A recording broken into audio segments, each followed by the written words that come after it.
Bonjour, peux-tu te présenter?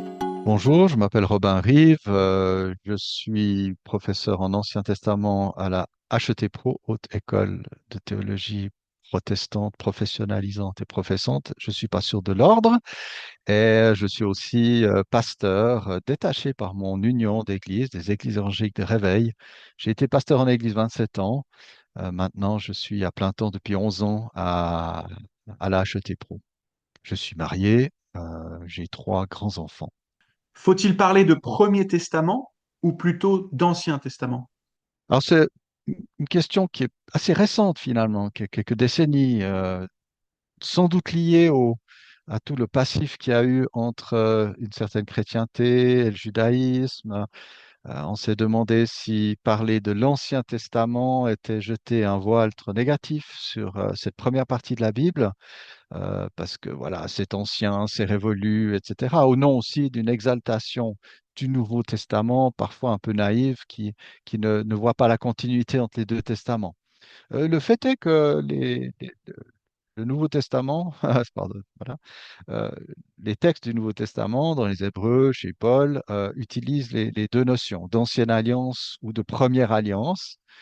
Il me semble que c'est beaucoup le contexte dans lequel on s'exprime qui peut-être guidera euh, notre manière de nous exprimer pour des questions aussi de dialogue avec nos frères en humanité, juifs notamment. Personnellement, je n'ai pas de problème à dire Ancien Testament. Finalement, quand on dit le premier, c'est qu'on suppose qu'il y en a un deuxième ou un second. Donc, de toute façon, il y a la notion de succession. Maintenant, le grand débat qu'on a, et même interne au christianisme, c'est qu'est-ce qui reste, voilà, quelle est la continuité entre les deux testaments, tout en affirmant la nouveauté de l'irruption de Jésus dans l'histoire de la révélation. Personnellement, quand je discute avec mes amis juifs qui pratiquent la religion judaïque, je parle de Tanakh, qui est un acronyme de Torah, Nevi'im ou Ketuvim, donc la loi, les prophètes et les écrits, ce qui rassemble les livres de ce que nous appelons l'Ancien Testament. Donc, il n'y a pas de mauvaise manière de s'exprimer. Mais comme dans toute situation, ça dépend avec qui on parle, par rapport à quelle sensibilité. Et c'est vrai, je reconnais, en tout cas dans mon cheminement, je pense que ceux qui se réclament du christianisme devraient vraiment veiller au fait qu'il y a un passif extraordinairement compliqué et difficile entre les chrétiens et les juifs. Même si on est plein de bonnes intentions, euh, un juif, quand il entend le mot chrétien, il y a tout un charroi de persécution, de conversion forcée, etc. Donc là, soyons prudents et intelligents dans la manière dont nous nous exprimons. Dans l'Ancien Testament, comment faire la part des choses entre les aspects cultuels et le message intemporel? Il faut comprendre le texte dans ce qu'il signifiait, le mieux qu'on peut, hein, pour ses premiers auditeurs. Euh, on le dit, j'aime bien l'expression, la Bible n'a pas été écrite à nous, mais elle a été écrite pour nous. Donc, il faut faire ce travail de rejoindre le premier auditoire. Et en plus, il y a la transition entre les deux alliances, entre l'alliance de Moïse, pour faire court, et la nouvelle alliance qui fait qu'il y a bien des changements. Moïse a non seulement énoncé les 10 paroles, non seulement évoqué qui est Dieu, etc., mais il y avait aussi toute une législation sociale, une législation liée au culte qui, bien sûr, dans certains aspects ont été accomplis. Euh, voilà, donc il y a des aspects, par exemple les aspects cultuels, les sacrifices. Pour un chrétien, les sacrifices annoncent le sacrifice ultime du Christ. Quand Jésus euh, offre son être en sacrifice sur la croix, il met fin aux besoins des sacrifices. Mais le chrétien qui lit l'Ancien Testament voit dans ces sacrifices des sortes de prémices, d'annonces du sacrifice final. Donc il y a tout ce travail à faire. Je recommande la lecture de la lettre aux Hébreux qui élucide passablement de ces aspects liés au cultuel. Après, sur le plan culturel, d'aménagement de la société, etc., il faut aussi noter un changement entre les alliances. L'ancienne alliance euh, voit Dieu appeler un peuple qui habite une terre avec des frontières, avec des ennemis humains, pour l'essentiel, et puis aussi la nécessité d'organiser la société, de réprimer le mal avec différentes manières de sanctions, etc. Le Nouveau Testament, par définition, présente la création d'un peuple qui n'est plus défini du tout par une appartenance ethnique. Même les différences de genre sont dépassées en Christ. Et donc, il n'est plus question de défendre des frontières. L'Église n'est pas censée se mêler du pouvoir politique. Alors, je m'exprime là en ayant une éthique qui se rapproche ou qui est très proche de celle des anabaptistes. D'ailleurs, c'est chez eux, chez les éditions ménonites, que mon petit ouvrage est publié, d'ailleurs, dans le cadre de la revue Christ seul. Donc, bien sûr que quand il y a des sanctions comme la peine de mort, etc., l'Église n'est pas censée appliquer ce genre de sanctions ni légiférer sur la société. Après, entre chrétiens, il y a des débats. Je vais pas entrer dedans parce que ce serait trop compliqué de savoir, voilà, qu'est-ce qu'on fait? Est-ce qu'un chrétien peut s'engager dans la guerre? Est-ce qu'un chrétien peut être un magistrat qui ultimement pourrait appliquer la peine de mort, etc. Mais il y a vraiment un changement. Alors, quand on lit l'Ancien Testament, on lit par exemple la Torah, ben, il y a des aspects qui sont culturels et aussi des aspects d'accommodement temporaire de Moïse. Par exemple, la loi sur la répudiation où Moïse ne dit jamais qu'il faut répudier une épouse, mais dans le cas où ça arrive, il faut la protéger avec une lettre de répudiation afin qu'elle puisse se remarier, et aussi avec interdiction au mari qui l'a répudiée de la reprendre. C'est une manière d'éviter que l'épouse soit réduite, je ne sais pas, à la prostitution ou à un espèce d'état, de situation de non-droit. Jésus, dans les évangiles, ramène ses auditeurs qui l'interrogent sur le sujet à un autre texte de la Torah dans la Genèse qui parle d'une vision plus permanente du mariage, tout en tolérant certaines possibilités de rupture. Il y a aussi certaines règles comme, je ne sais pas, les règles sur les vœux, les règles aussi sur un mari qui soupçonnerait sa femme d'adultère, et cette femme doit boire une eau en ordalie pour voir si elle est coupable, etc. Ce sont des lois qui ont l'air d'être que dans un sens, où la femme est dans un état quand même de minorité. C'est évident là aussi qu'il y a un accommodement que le Nouveau Testament dépassera. La prêtrise aussi, typiquement, ben voilà, les hommes sont prêtres du temps de Moïse. Dans le Nouveau Testament, tous sont prêtres, hein. Donc voilà, il y a des dépassements comme cela, mais ça demande beaucoup de délicatesse, d'attention. En tout cas, on ne peut pas prendre en bloc les enseignements de l'Ancien Testament ou du Premier Testament, comme vous voulez, et puis les appliquer sans le filtre du Nouveau, sans la lumière du nouveau. Et le nouveau fait abondance de citations de l'ancien. Et puis après, faire aussi un travail un peu aussi de recherche, hein, de comprendre ce que les choses veulent dire. Parce que parfois, on juge très mal certaines coutumes décrites, alors qu'elles ne sont pas toujours aussi aberrantes. Par exemple, le fait de prendre une servante et de lui donner un enfant pour suppléer à l'infertilité de son épouse était une pratique connue dans les peuples du Proche-Orient ancien. Il y a un très ancien code, le code d'Hammurabi, qui date du XVIIIe siècle, avant Jésus-Christ, qui a par exemple cette règle-là. Cela dit, il faut aussi s'interroger euh, sur le fait que, par exemple, Abraham, à qui sa femme offre Agar donc pour faire un enfant, il faudra bien s'interroger sur le fait que Agar, on ne lui a pas demandé sa permission, on ne lui a pas demandé son avis. Donc, nos critères modernes appelleraient ça un viol quand même.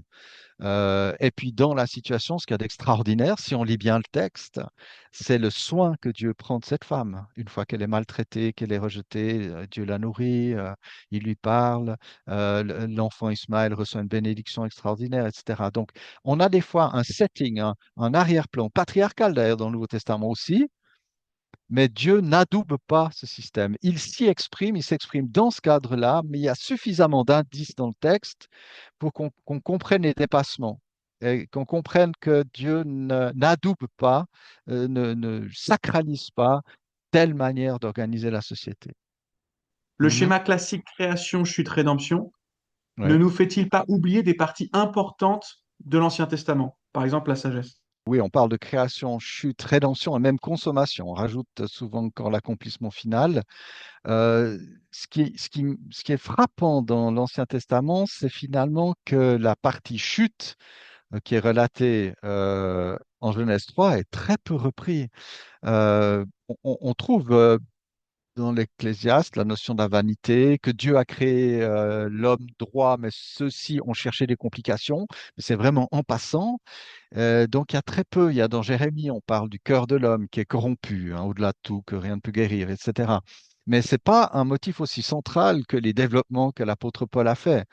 Donc on est peut-être que c'est pas que le schéma création, chute, rédemption soit inapproprié, mais peut-être les accents du Nouveau Testament, c'est création, assurément. Alors là, il y a des reprises partout. Alliance, parce que là, l'alliance, elle est au cœur de tout le sens que Dieu donne à sa relation avec l'être humain. C'est une relation de souverain à vassal, mais il y a vraiment une notion d'alliance dans laquelle on s'inscrit pour servir le Seigneur. Et puis j'oserais mettre en troisième lieu promesse pour montrer que l'Ancien Testament nous tient en haleine.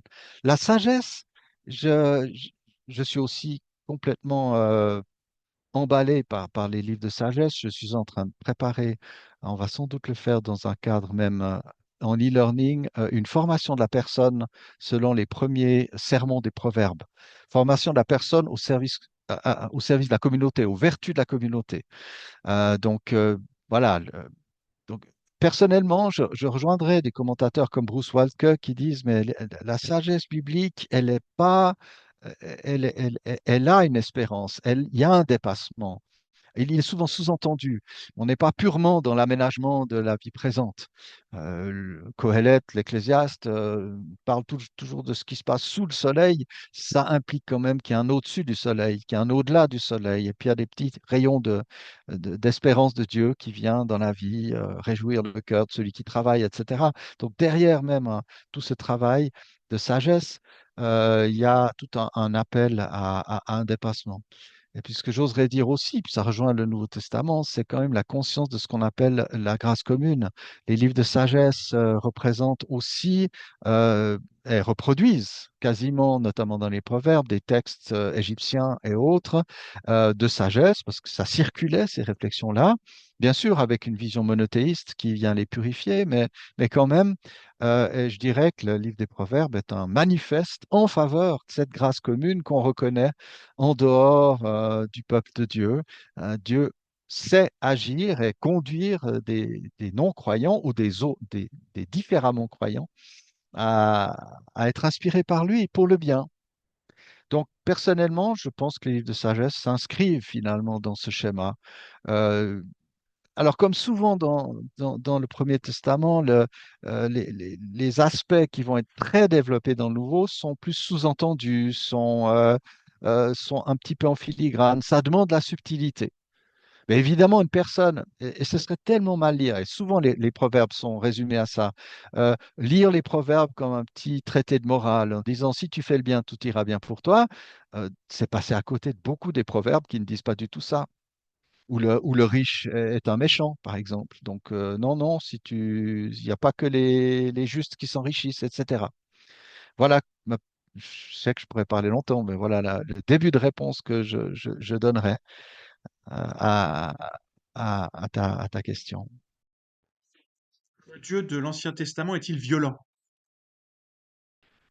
Le terme violent est compliqué quand il s'agit de Dieu, parce qu'on pourrait théologiquement dire que quand Dieu exerce la force et qu'il sanctionne, il le fait de manière juste. Je le parle en théorie. Donc la violence implique un abus, comme dans viol. Donc je préfère dire le Dieu de la Bible et puis de l'Ancien Testament est un Dieu qui use de la force. Ça, c'est vrai. Mais de bon droit, c'est vrai aussi. Après, nous sommes face à la réalité de la violence et elle existe dans l'Ancien Testament. Le Dieu du Nouveau n'est pas non plus manifesté comme étant un Dieu très doux. Jésus parle de la gêne. Je veux dire, il y a des choses qui peuvent être effrayantes. Alors, pas au niveau d'une violence humaine. Alors, on a vu un peu avant que, pour une des précédentes questions, qu'Israël était une nation avec des frontières, avec le besoin de légiférer et de sanctionner le mal. Et donc là, dans ce cadre-là, il y a en effet des guerres pour protéger le pays, etc.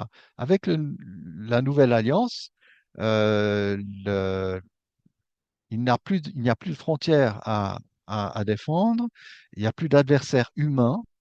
Les seuls adversaires, nous dit Paul, ce ne sont pas la chair et le sang, c'est-à-dire des êtres humains, mais des puissances des ténèbres. Alors ça peut être pris sous plusieurs angles, hein. Ça peut être de l'ordre, bien sûr, démoniaque ou d'ordre des idéologies, etc. Mais le combat du chrétien, ses armes sont des armes spirituelles. Son épée, seule arme offensive, est celle de la parole de Dieu. Donc voilà, son attachement à la parole de Dieu. Alors pour l'Ancien Testament, on est dans ce cadre-là. Donc il y a beaucoup d'aspects qui sont couverts par une autre alliance qui impliquait le fait, la nécessité de s'armer et de défendre son pays. Pour le Nouveau Testament, il y a un grand débat entre les chrétiens de savoir si un chrétien peut prendre des armes, peut participer à un conflit armé. Je m'inscris plutôt dans la ligne ménonite qui considère que le Christ a dit que ceux qui prendront l'épée périront par l'épée. Et j'interprète cette seconde épée dans la phrase de Jésus comme étant celle du jugement de Dieu. Nous ne sommes pas appelés à user de cela. Jésus avait dit, si mon royaume était de ce monde, c'est-à-dire fonctionnait comme un royaume humain, mes disciples se seraient battus pour que je ne sois pas arrêté. Euh, mais Jésus, logiquement parlant à Pilate, sous-entend que son royaume ne fonctionne pas comme ça. Donc déjà, on peut mettre de côté toutes les personnes qui liraient l'Ancien Testament et voudraient l'appliquer littéralement dans des actes de violence. Et j'oserais même, je serais très critique sur la promotion ou le soutien de la peine de mort. Je pense que ça joue pas. Maintenant, je sais que certains de mes frères chrétiens ont des avis nuancés sur la question. Euh, pour l'Ancien Testament, il y a aussi des pratiques, en effet, qui se pratiquaient d'ailleurs pas seulement en Israël, comme le dévouement par interdit. C'est-à-dire, il y a des ordres de massacrer l'intégralité d'une population, d'une ville, femmes, enfants, bétail, tout était massacré.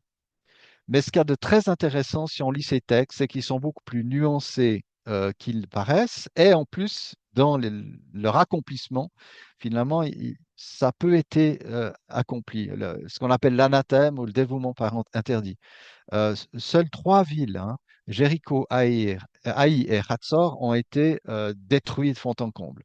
La plupart des autres villes cananéennes, Dieu donne d'ailleurs plutôt l'ordre de chasser les adversaires. Et puis il y a même dans le Deutéronome un commandement qui dit vous tuerez tout le monde, et quelques versets plus tard, c'est écrit, mais vous n'épouserez pas leurs épouses. Donc il faut peut-être un peu nuancer les choses, parce que si on a tué tout le monde, il n'y a plus besoin de se poser la question si on marie les épouses. Euh, ouais, on marie les femmes, pardon, les femmes adverses.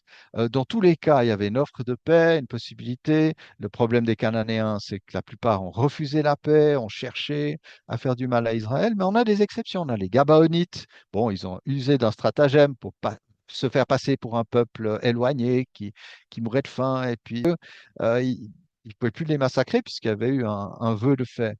Et ce qui est très intéressant, c'est que Josué, ne pouvant pas les massacrer, les donne comme serviteurs au temple pour les corvées. Et puis voilà, puis on peut supposer qu'à terme, ils se sont même intégrés. Le roi Saül a été fortement repris par Dieu parce qu'il a massacré des Gabaonites quelques siècles plus tard. Donc voilà, c'est clair que c'est une situation, un développement je dirais, dans la révélation qui comporte des éléments choquants. Ce qu'il faut aussi noter, c'est ce qu'on appelle la révélation générale, c'est-à-dire que une fois qu'il y a eu rupture entre l'homme et Dieu, il y a progressivement une révélation de la volonté de Dieu. Et il n'y a pas simplement de pratiques qui sont dépassées euh, par la révélation progressive. Par exemple, Abraham avait épousé Sarah, qui était sa demi-sœur. Ils avaient le même père. Ben, dans la loi de Moïse, c'est sanctionné, c'est interdit. La polygamie va être progressivement, je dirais, de moins en moins pratiquée par les Juifs. Et du temps de Jésus, Jésus va carrément affirmer l'importance de la monogamie, avoir une seule épouse, etc. Donc, il faut savoir en effet lire entre les lignes, voir les lignes forces. Les psaumes imprécatoires sont aussi quelque chose de particulier. Ce que j'aime bien dire, c'est que c'est la prière de la personne. Alors, est-ce que Dieu va l'accomplir? Ça, c'est l'affaire de Dieu. Donc, il y a une manière de, c'est peut-être une pirouette de ma part, mais disons, si on souhaite le malheur aux gens, puis on le dit à Dieu, je te prie de les fracasser, fracasser les enfants sur un mur, hein, il y a un verset qui dit ça, ben, on laisse à Dieu le loisir de décider si ce souhait tient la route ou pas, quand même. Donc, on s'interdit soi-même de le faire. Il y a quand même ça qui est dedans. Je connaissais un théologien évangélique, Alfred Kuhn, qui disait, mais quand vous êtes énervé contre quelqu'un, vraiment énervé, lisez un psaume imprécatoire, au moins c'est la parole de Dieu, ben, au moins ça vous évite d'aller lui mettre votre poing dans la figure. Puisque mettre un poing dans la figure ou insulter son prochain est un péché qui fait remonter jusqu'au meurtre, hein. Donc voilà, c'est des débuts de réponse. C'est clair qu'en quelques minutes, c'est difficile de répondre. Ce que je sais, en tout cas, ce qu'il faudrait aussi éviter aussi, euh, c'est de penser, par exemple, que l'État d'Israël, si on y voit l'accomplissement sa renaissance comme un accomplissement prophétique, euh, je pense pas que là, tout à coup, notre vision de l'Évangile devrait nous faire mener à dire, alors nous cautionnons, nous encourageons les aventures militaires de l'État d'Israël. Dans un autre sens, nous ne pouvons pas non plus imposer à une nation et à Israël les règles du sermon sur la montagne, de temps de l'autre jour, etc.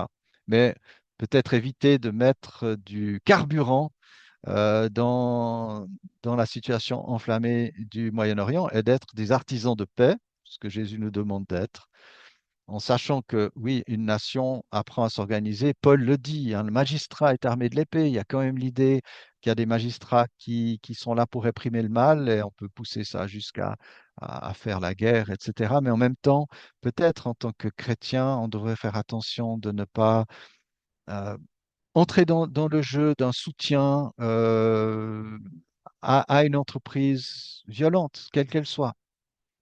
Puis des fois, mettre la main sur la bouche, hein, puis se taire, et puis surtout utiliser sa bouche pour prier et pour demander la paix de Jérusalem. Comment pouvons-nous prier pour toi? J'ai envie de dire, parce qu'on avait posé la question au théologien Henri Blocher, théologien évangélique bien connu, on lui a dit, c'est quoi votre prière? Et puis, j'ai trouvé très, très beau de sa part, mais je pense que ce serait ma prière. Je prie de garder la foi jusqu'au bout. Alors, prier dans ce sens-là, hein, que je garde la foi jusqu'au bout, parce qu'elle dépend de Dieu. Et puis peut-être une autre prière, c'est que dans mon enseignement de l'Ancien Testament, je donne envie à mes étudiants et aux personnes à qui j'enseigne de plonger les regards dans l'Ancien Testament, de s'en nourrir et de prêcher aussi à partir de l'Ancien Testament, plutôt que de se réfugier, parfois de manière trop confortable, dans les enseignements faciles du Nouveau. Il n'y en a pas beaucoup, mais il y en a.